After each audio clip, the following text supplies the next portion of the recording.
Welcome, everyone. Thank you so much for joining our third annual Zoomtopia. Everybody having a good time? Tail end to the first day, and there's many more to come tomorrow, so we really appreciate you guys hanging in there. Today, we'll be going over the admin administrative view for Zoom Phone. My name is Tina Kim. I'm part of the Customer Success Programs team, and I have my partner in crime here, Sean Gordon, who is one of our stellar Customer Success managers. We really appreciate the time that you've taken to go ahead and learn more about Zoom Phone, but how many of you have already had early exposure to it? Any Zoom Phone customers? Raise your hand. Okay, so hopefully for those of you who have not experienced Zoom Phone, we're going to go ahead and give you a fresh view of the entire administrative portal. And for those of you who have already existing Zoom Phone enabled, we hope you learn some best practices that we can go ahead and share. So I put up this slide and it says, what is Zoom Phone? And I really thought about it, and you know what? You've been hearing about what Zoom Phone is all day, all night, right? And so I really think the most important thing that I want to message to you today is why Zoom Phone. Zoom, we strongly believe in a video-forward culture, and we understand that the legacy business industry, majority of them is via telephony. But if you even look at our consumer market, how many people have actually FaceTime with family members or even Zoomed with family members? We are so much more comfortable to be video forward with our most important personal relationships. Why can't we bring that to our business relationships? Those are equally impactful and important, and we understand that communication, majority of it is done via body language, tone, and acumen versus the actual words that you say.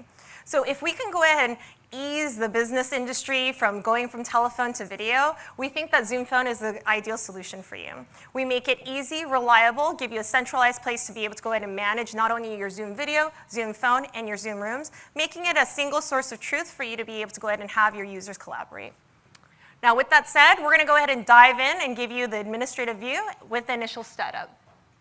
So in the setup process, for those of you who may not be familiar with the administrative portal, you'll see on the left-hand navigation side, there's going to be a long list of menu options.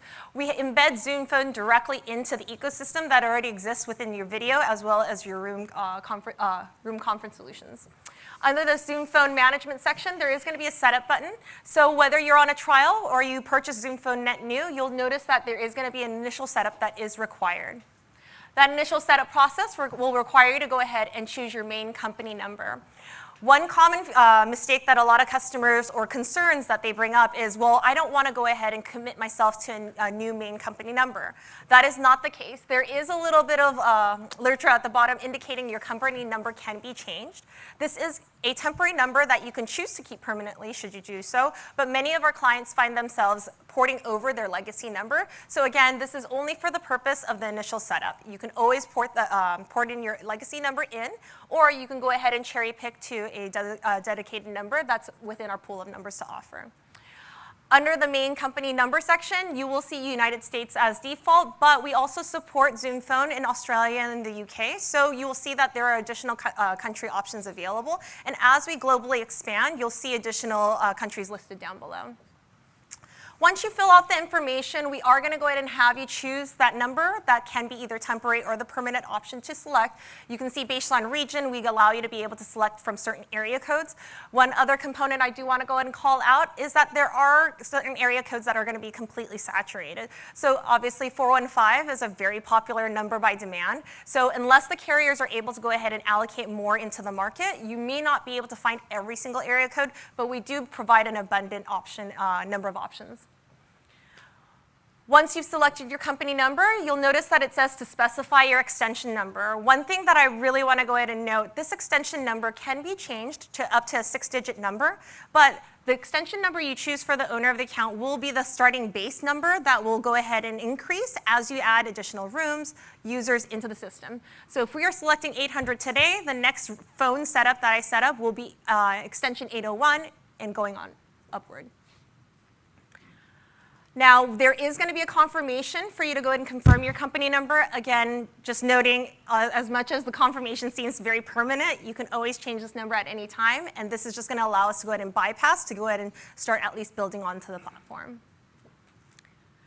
After you've selected your company number, we are going to go ahead and ask you to enter your company emergency address. Best practice here is to go ahead and select the address of the location with the most phone users in your offices, because this is going to be the default address that is allocated for anybody located at a particular site. We do want to go ahead and let you know this is just the initial emergency address, and you can always add additional emergency addresses based on the multiple sites that you have. But again, this is usually best practice to go ahead and possibly use the headquarters or the bigger population of your offices. Once you type in your address, you're going to go ahead and go down below, and there will be an acknowledgement that you'll have to indicate that you've reviewed our Zoom Phone emergency calling customer notification. And once that's been completed, then you're all set to go ahead and actually start building on the platform. We're going to go ahead and have Sean transition over to a live demonstration. Thanks, Tina. So as you can see on the left-hand side now, where it used to say Setup under Phone System Management, we have Company Info and plenty of other tabs. I'm going to start with Company Info. So as you can see under General, we have Desk Phone. This is for your physical desk phones, your Polycom, Yeolink phones that we support. And you can see that we have some options here as background image, time format, and you can set this for the entire account. Down below, we have notifications. So when assigning an extension number and a phone number to a user, they will receive an email. You can determine if they receive that email, just because if you're configuring the account, you don't want anyone to be surprised with an email, oh, you've been assigned a phone number. So you can turn that off until you do the notification, and we can provide you a document or a template to let your users know that we're transitioning to Zoom Phone. There's also an option when receiving a voicemail that they will receive an email as well with a voice file and transcription. And then we also have an option for the admins for desk phones. For the desk phones, if they're going to be offline for 5, 10, 20, 30 minutes, you can determine how long, and someone can be notified. So for those of you who may be familiar with Zoom Rooms, you can designate multiple emails. So a best practice here is to go ahead and maybe have your help desk or IT teams be notified so that whenever there is a phone that goes offline, you have your hands and eyes that are on the field that may be able to go ahead and address that notification as quickly as possible. And under Other, you can audio while connecting and hold music. You can set defaults for the entire account and customize. Then back to the top, we have Contact Center. So we do want to go ahead and note to you that we do integrate with 2 contact centers currently. It's going to be Twilio and Five9. There is a deeper dive session tomorrow hosted at 3 p.m.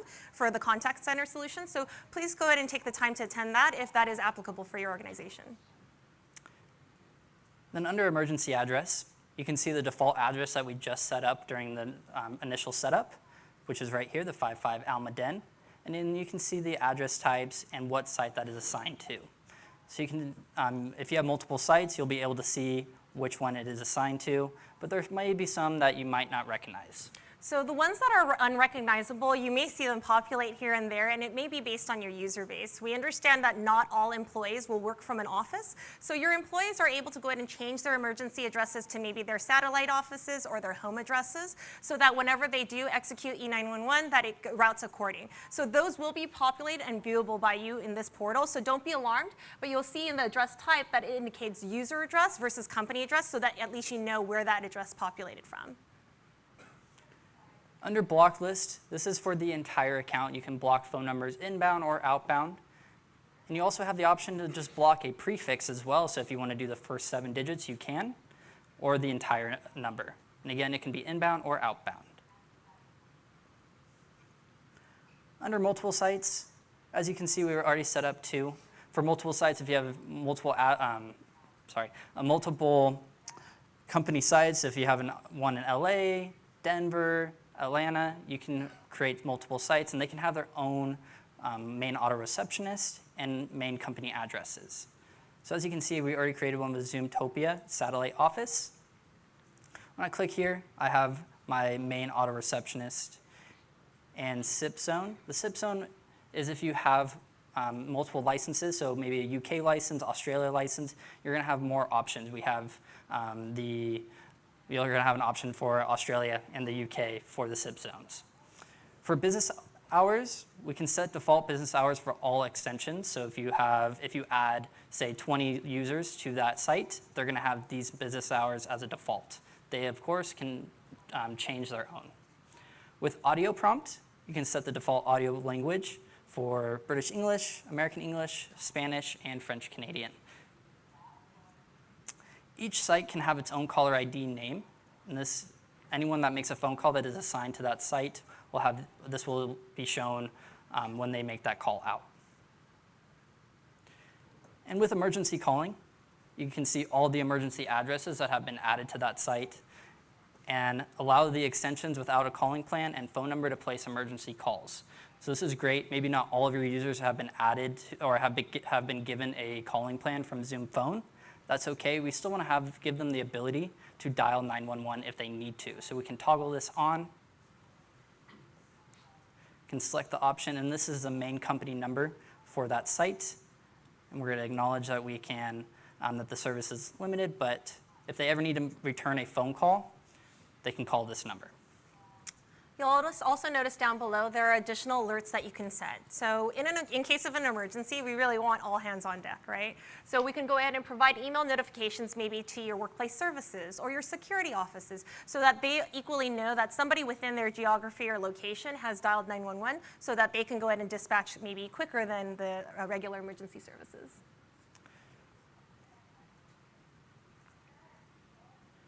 Then to shared line appearance. So this is pretty new. I would say in the last month we have shared line appearance feature. As you can see on the left-hand side, we have the executive and the assistants. So this is great for delegation and privileges. So you can see what the privileges are assigned on the right-hand side. And as an admin, you can come in here and manage this. So we have the delegation privileges below. We can place calls, answer calls, and pick up hold calls. You can see that Moose Gordon is the executive. Maybe I don't want Buddy Kim or myself to have options to place calls on their behalf. I can, of course, toggle that off. That way they can only answer calls and pick up hold calls if they need to. Then to users and rooms. This is where you're going to be able to see all the users on your account that have been added to Zoom Phone. And you can see their calling plan and the phone number that they've been assigned. You can easily add users to Zoom Phone. You can see this add button right here. When I click on add, I'm going to choose the site that I'm adding that user to. So I'm going to go ahead and select my Zoomtopia satellite office. And then we can choose that user. As you can see, my colleague Tina is the only one that has not been added. So this list of users populates directly from your user management tab, and we're going to go in and share a best practice on how to make sure that you can bulk upload users into the system as the quickest and easiest way to provision users for Zoom Phone. Now that I've added Tina to Zoom Phone, she populates in my list down below, but I can also import users in bulk as she mentioned. I can import, I can choose what site they're going into, and then I can also look at the CSV sample. So you can see what's required and what is not. And then we can also download a blank CSV file. To be quite honest, the best practice here is to first get your users into the system, because if you actually exit out of the import section, there is an export button available. So once you actually have the users in the system and then you export that list, it's already pre-filled out with all of your user information, and you only need to go ahead and upload and change the values that you'd like to and then re-import that same file back in. So again, for convenience, getting your users into your system is going to be really key to be able to efficiently maintain them. Now that I have my users down below, I can, maybe if I need to give a few a calling plan and a few of them a phone number, I can just check the boxes at the top, on the left, and I can assign them that number or the calling plan. And then I'm going to use Tina as an example, because she currently isn't only an extension dialer, so she can dial internally, but maybe I want her to dial customers or external. I can go either to the right or to the top and assign a calling plan. Confirm, assign that number, and I can also choose a number from my unassigned list. But I'm going to skip that part for later. And as you can see on the right-hand side, I have the same features for that one user. And at the top, we have Zoom Rooms. So if you have Zoom Rooms already in your environment, you can give that Zoom room a calling plan, a phone number, and you can make and receive calls from that room. This could replace maybe that physical conference phone in that room already. That way you can free up some space on that desk. Under common area phone, maybe you have some rooms that are non-Zoom rooms. That's okay. You want to keep that conference phone. We can add it as a common area phone. You can choose what site it is going to, the name of that room, the extension number, and then the MAC address, which is going to be from that phone, the device type, and the model. So all of our supported devices are listed on our support site, so please make sure that you check that list for the latest versions of the varying models that we do enable with our no-touch provisioning within the system. Then to the auto receptionist. So as you can see, I have 2 auto receptionists right now. That's because I have the 2 sites that I created. I can, of course, create other auto receptionists if I need to. Maybe I need a secondary menu for maybe a Spanish, another language, or just another call queue another auto receptionist that I need to create. So when I click on this auto receptionist, we have the extension number, the number for that call or for that auto receptionist, and then the operator, which is optional. The operator will have the ability to manage this auto receptionist if you assign one. Then we have business hours, because I'm sure most of you do not work 24/7, so you can assign business hours for that auto receptionist. Custom. Now that I've assigned business hours, we have the greeting prompt. So thank you for calling the Zoomtopia satellite office. And then we can determine how that phone number is routed. So when I click on edit here, I have my options right here. So we've defaulted this to an IVR, which is a common practice, but there are some organizations that want to have a live caller, so you don't want to necessarily give them the recorded message. So you do have the option to assign it to a user, but when you do assign it to a user, please make sure that you account for any type of redundancy. If they're taking a break or if it is off hours, make sure that you have a backup solution, whether it's routing to a call queue or maybe a voicemail or an IVR. And as you can see, we have an audio prompt. This is completely separate from that greeting prompt. The audio prompt is where you'll have that menu option. So press 1 for this user, press 2 for this call queue. This is where you'll upload that message. And as you can see, we have many options here: forward to a user, to a call queue, a different auto receptionist, and you can determine how that is handled right here.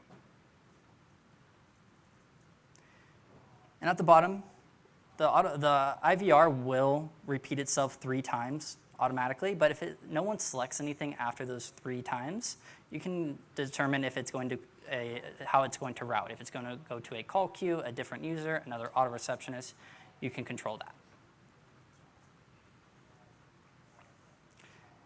And now that I've set the business hours, I have the option for closed hours. So I can route it to a voicemail, but you can see that almost identical to open hours, we can route it however we want. We can also have it leave a voicemail to the current extension, and you can determine who has access to that extension or to that voicemail. So as you can see, voicemail access, myself and Buddy Kim. That way you can have multiple people, multiple eyes on those voicemails and be able to return those calls. And you can access those voicemails at the very top, but they'll also be able to access that on their Zoom desktop application and their mobile app. To the call queues, as you can see, I've created a couple or a few already. The call queues is really meant for someone to answer the phone. If you have a sales team, a support team, this is a great use case. If you have multiple people that need to answer, maybe 10, 15, 20 people, you can assign them in a call queue. As you can see, we have the extension number, and you can also assign it as a main, or assign it a number as well. I know that in the IVR section we covered the call queue component, but for any reason, let's say that this is the support department, but you have a VIP client that you don't want to send to an IVR and you want to directly send them to this team without having those call options, you can go ahead and add a DID number directly to the queue so that they can go ahead and bypass that and selectively make that number available for use.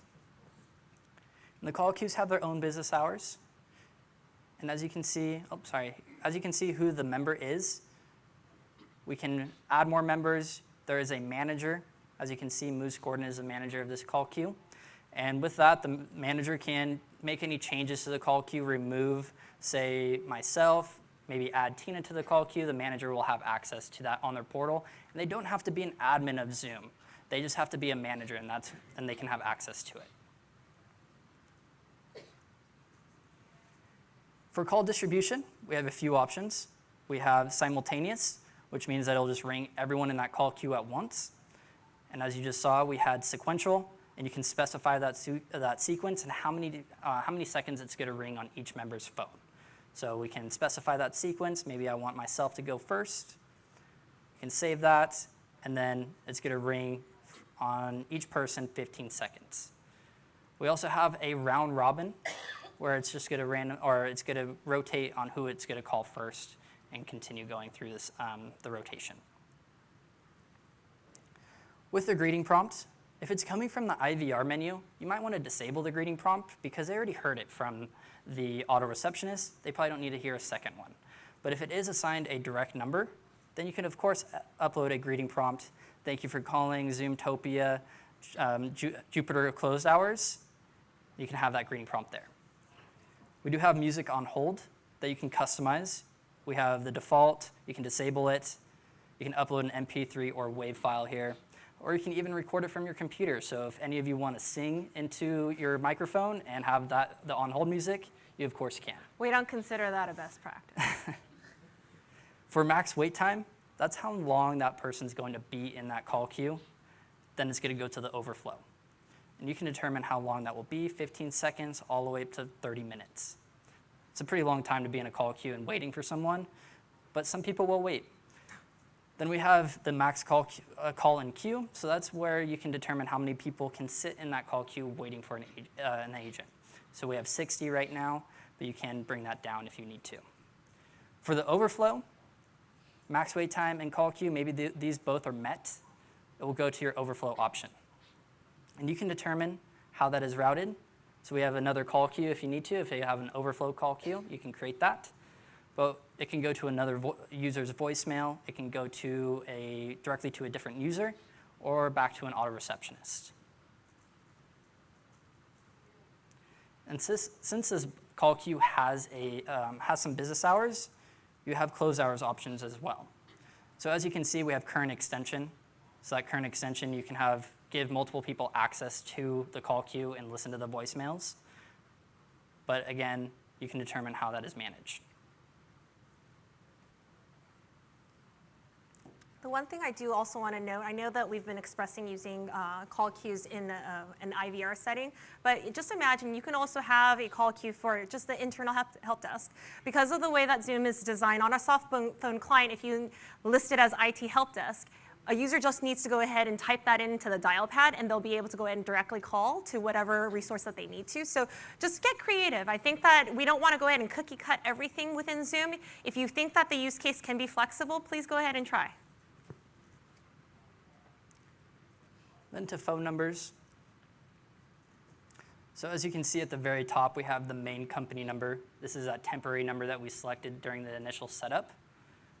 And once you say port over your main number that you have, we can assign that here. And it'll be assigned from the unassigned number list.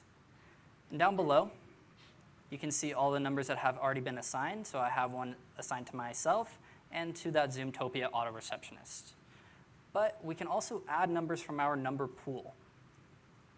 So you can choose what site that number is going to, of course, the country, and state, province, and area code. You'll also see that there's an option to go ahead and purchase a toll-free number. We do support US toll-free numbers to be purchased via the web. You just need to have the appropriate license. In our test account, clearly we don't have that. The other call out I'd like to go ahead and make is there is an advanced tab that's located to the far left, which allows you to be able to go ahead and look for specific prefixes as well as looking for specific bulks of sequential numbers. So please make sure that you leverage that so that you can go ahead and get the range of numbers that you're ideally looking for.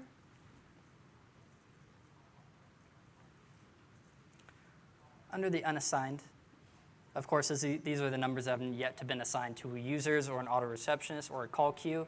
You can easily do this here. I can assign it to someone very easily and choose that targeted extension. Under ported, again, if you plan on porting numbers, you can port up to 100 numbers on our portal. If not, then we have a project port. The project ports are all covered under our support site, so any numbers over 100 blocks for US, as well as UK and Australian numbers, are all manual ports. They have their prospective LOAs available. I think we talked to this in a previous Zoom phone session. It is going to be in your best interest to make sure that you can scrub your numbers and make sure that they are split by carrier as cleanly as possible so that our porting team can, as quickly as possible and as efficiently as possible, get those numbers over. Because of losing carriers, it's in their best interest to hold them as long as they possibly can. Whatever you can do to help our team is going to be really beneficial on both sides. So as you can see, I checked portability. This number is good to go. And I can fill out the LOA electronically just right here. I provide the information from my company or from my last carrier. As long as it matches identical, it should be no issues. I highly recommend using maybe your previous bill from the carrier that you're coming from to enter this information.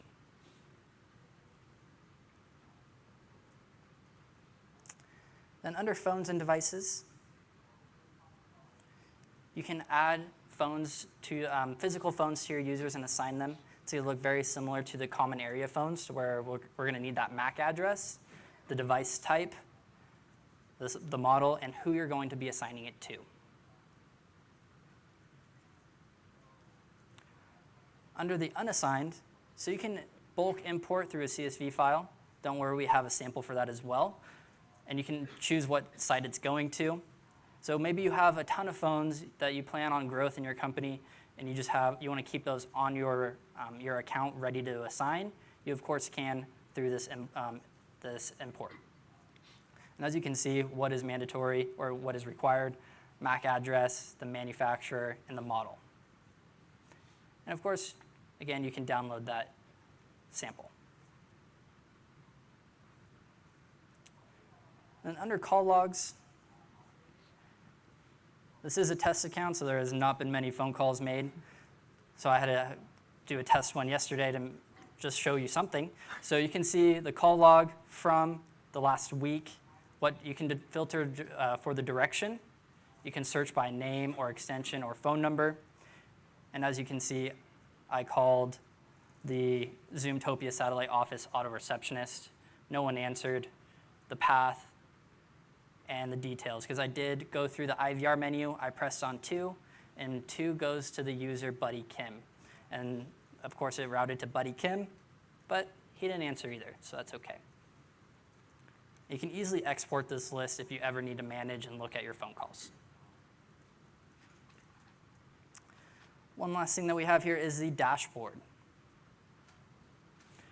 For the dashboard, very similar to, or the great dashboard that we have for Zoom meetings that you can of course look at your meetings, your live meetings, your past ones, and help troubleshoot and look at your connections. We have the same thing for Zoom Phone. As you can see on the very top right side, we have your call legs. So there hasn't been any calls because no one answered the one I did yesterday. But this is where you can really manage, look at the MOS score. And as you can see with the good quality, MOS greater than equal to 3.5 is going to be good quality. And you can look at the bit rate, latency, jitter, and all of that through this dashboard. If we had a list of calls here, we would also be able to filter based on just all the bad calls. It's a really quick and easy way to be able to filter, well, why are these MOS scores so low? Are we seeing any trends? Are there particular sites? We know that we are a cloud phone solution, so maybe we're encountering some network issues that we aren't able to identify till we actually get this historical record. So again, we try to make it as easy as possible for you to be able to go ahead and identify a problem and address it accordingly.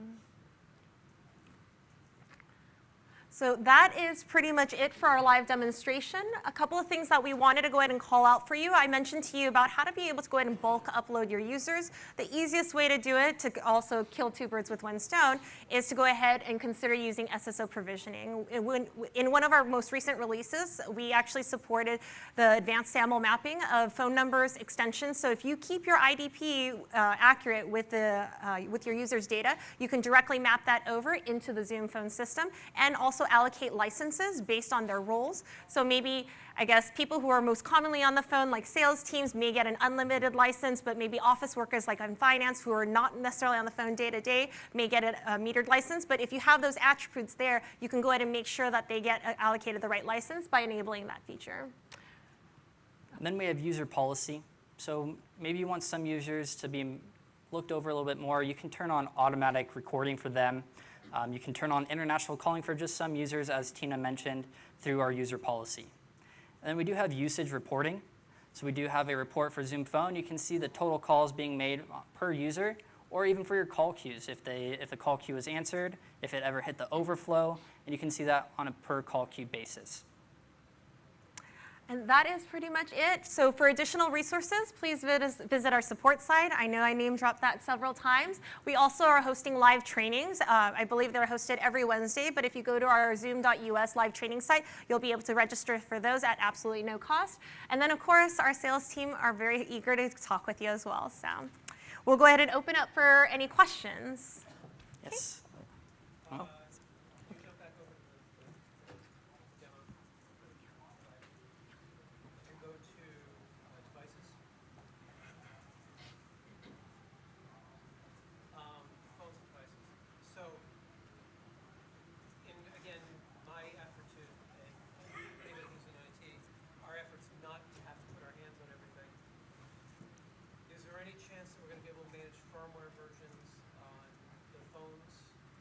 Without having to go touch or get their IP addresses, web interface to the phone. I just used just the other day, did the no-touch provisioning on Polycoms, but still needed to go get the IP address and web into it.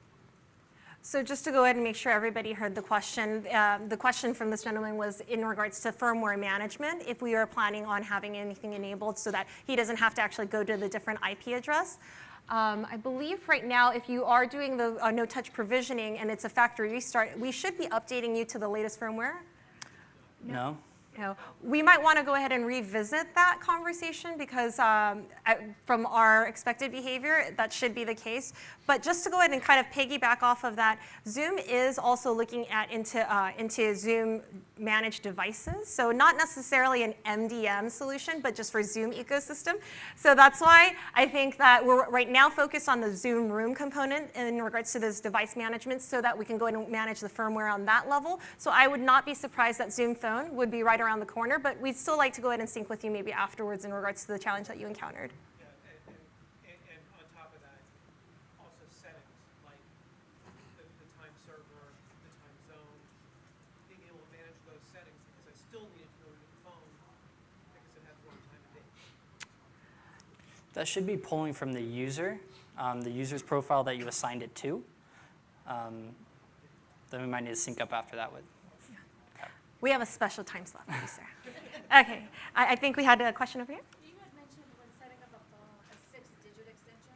Is that the max number allowed? That would be the max number allowed. Now, a lot of common practice is if you have multiple sites is to make the first 2 digits based on sites, and then the 4 digits be the true extension for users, but currently right now 6 would be the max. Okay, gentleman over there. It would be based on the entire count. Yes. Gentleman, the plaque? So levels of roles in the admin portion here, meaning like I have some people that just want to do click phones and not be able to touch the other parts of the That's great. Oh, I'm sorry. The question was in regards to different levels of roles for Zoom Phone access. He'd like somebody to only access the phones, but no other configurations. Currently, right now, we do have some administrative view and edit access, but unfortunately, it doesn't get granular than that, but happy to take that back as product feedback. I think we had a question over there in the back. Oh, maybe gentleman in the black? Many of our users have had their extensions for 20 years or more. Is it possible to get a specific extension across the board for all the users? Yeah, absolutely. So the question was, users are attached to their extensions. They've had it for years. They've probably been married longer to that than their spouses. So with that said, the best way to execute that is get your users into the system. And then we talked about the importing to update the users. As long as it's within the 6 digits of extensions, then you would be able to go ahead and fill out their preferred extension number and re-import it back in and allocate the extension out to those users. Okay. I think gentleman in the back. Admin for different sites. So say I'm a corporate user, I have a site, I don't want the site adminning my CEOs. That's great feedback. Currently, right now, the administrative level is across the board, and so I would think that eventually we would want to go ahead and bring Zoom Phone into like a group policy where group settings allow you to be able to have specific admins just for that component. So happy to go ahead and make sure that we accelerate that as well. I think we had a question over here. Under the IVR option, is there a way to adjust the play and record message instead of like a forward to someone or even the voice message? Oh, so just if they press 3 and it just plays a message? Yeah, for example, like sometimes we for the weather issues or element of record message saying today it's like there's a weather channel, we're calling our main number and pressing same numbers to play those record message. So we can change the entire auto receptionist to play a message, but unfortunately not the individual numbers. Gentlemen, You had multiple sites in the US, but could you have multiple sites across multiple countries? yeah, absolutely. The multiple sites, as noted, we want you to get creative. If the system doesn't pop an error, you're not probably doing anything too wrong. We don't want anybody to necessarily take any of our features and functions too literal. Even auto receptionist doesn't have to be leveraged as a receptionist use, because obviously there could be multiple cases on how you'd be able to use an IVR. On top of that, you also have the ability to get a little bit creative with extension dialing for users. So again, you can use multiple sites in any ways and capacity. You just want to make sure you label them so you don't get them confused. All the way in the back?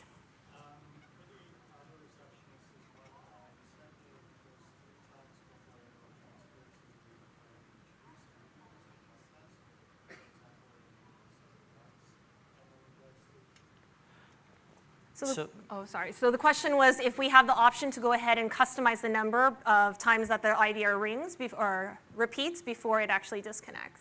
So right now it's only 3, but we can definitely take that feedback. And in the maroon?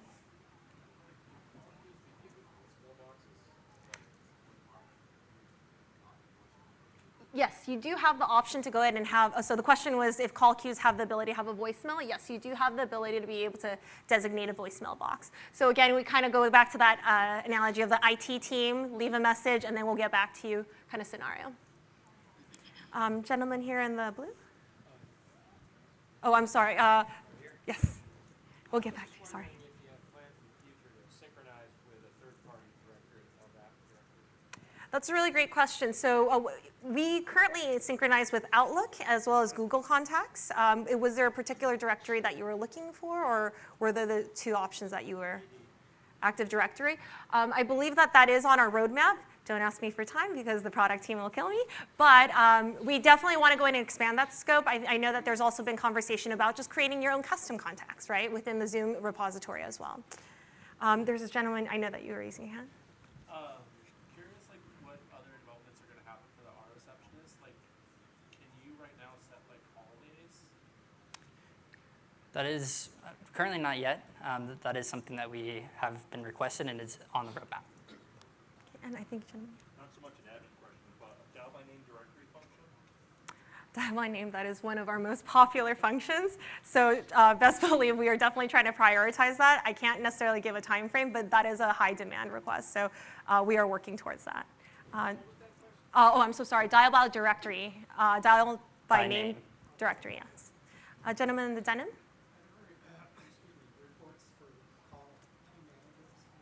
Yeah, I think that kind of goes into what Sean was mentioning. In the reporting section, there is a section for, Sean, if you could bring that up, for phone systems, so that you can go ahead and see how many calls are either missed or go into overflow. So those, I think that was the activity that you were looking for, right?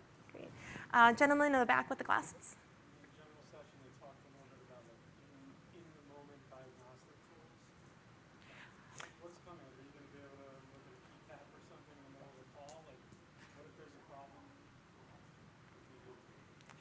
So as you saw in the journal session, you'll be able to see the stats live. If I'm on a phone call right now, you'll be able to see the bitrate latency, packet loss, and the network delay. And that is all we have for now. So when you tag a user to a department code for internal billing, we bill as a department per month for their usage.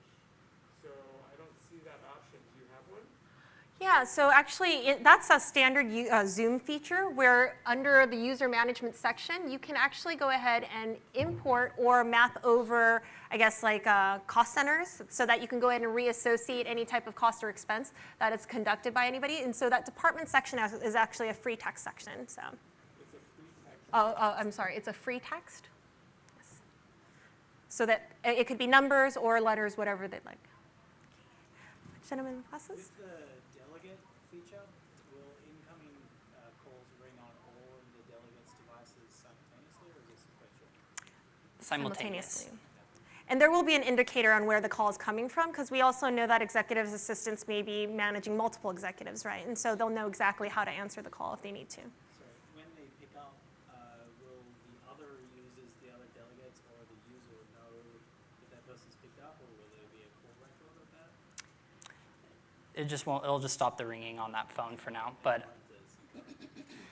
that one I'll have to get. If you want to come up, I'd have to get back to you. I have to double check on that. Yes, gentlemen?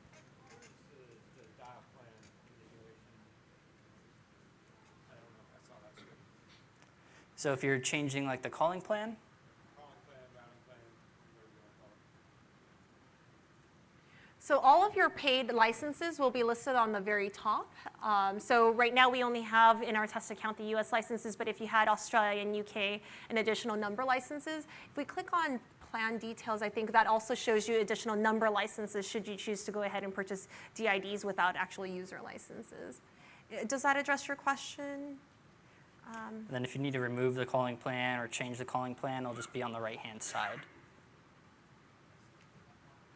But again, if you are using SSO and that is if you are wanting to disable or remove plans or if people shift from department to department, if you have those attributes, we will go ahead and adjust those plans according to what your IDP is mapping over to us. Any roadmap for APAC support? So Zoom Voice for anything Taipei, China. Oh. So I know. Do you want to add India to that list too? No. So we do have, I will say China and India are big on our list. Obviously, there are a lot of regulatory and logistics that are behind it. So we do have plans of expansion. Right now, of course, Australia is the closest for APAC for right now, but we are also having a lot of clients that leverage the BYOC model. So I don't know if anybody else is familiar, but it's the bring your own carrier model, which kind of marries your existing carrier ecosystem, but allows you to be able to still manage it within a centralized portal within Zoom. That would be what we would suggest current date, but we are definitely looking into expanding. I think in one of the last sessions, we talked about potentially 20 plus countries in the next 5 years. So. Yeah. Oh, no. Just kidding. So international, we announced today during the keynote that we're expanding into 11 countries by the end of January, more or less. Those 11 countries are available in beta, or beta will be rolling out over the next couple of weeks. Some Asian countries will include Singapore. Thank you, Neil. Singapore's coming. Yes. Three call-in questions. Wondering if there's a way to see agents in real time if they're on call, what their presence status is. And can I give team leads or supervisors who are not in the team access to see that? So Presence is available for phone and video on the desktop client. So they would be able to go ahead and search within their team or individual people, and they'll be able to see if they're actually in a Zoom meeting or a Zoom phone call. And there are different icons to indicate both. Did you have another question? Or? Yeah, so when the team is really big and international, it's hard to, they would want to see them group together. So if you are actually, using our desktop client, you can actually create chat groups, but they're actually grouping individuals. And then in one view, you can actually click to see the entire group and see all of their presence as well. So it would be a single view for that isolated team, but it would have to obviously be based on the manager creating that group and adding individuals as they get hired. One final question. Yeah. There is a limit on how many agents can be added to the call queue. Is there any plans to? I'm not entirely sure about that one. We can double check for you, Neil. Yeah. I think right now we're going to keep the queue limit at 60, and then if you have requirements